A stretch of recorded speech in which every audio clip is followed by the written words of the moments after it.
Ambassa RT ব্লকের আন্ডারে যে পোলিং স্টেশনগুলো আছে বিভিন্ন ভিসিতে, তার আমাদের একটা ড্রাফট লিস্ট যেটা পাবলিকেশন হয়েছিল 11/5/2026।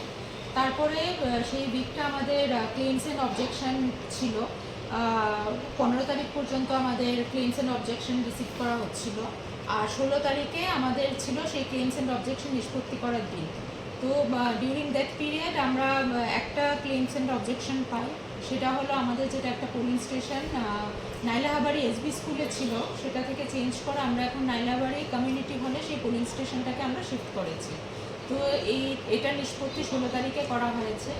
আজ আমরা ফাইনাল পাবলিকেশন করছি আমবাসা আরডি ব্লকের আন্ডারে যে পোলিং স্টেশনগুলো আছে সেটার আমাদের বিভিন্ন পলিটিক্যাল পার্টির রিপ্রেজেন্টেটিভদের উপস্থিতিতে। টোটাল কয়টা ভিসি এবং কয়টা পোলিং স্টেশন? আমাদের আমবাসা ব্লকের আন্ডারে 15টি ভিসি আছে, আর পোলিং স্টেশন আছে 41টি। আগে ছিল 39, এখন সেটি বৃদ্ধি পেয়ে দুটো বেড়েছে। ব্রুহাপাড়াতে বৃদ্ধি পেয়ে হয়েছে 41টি পোলিং স্টেশন।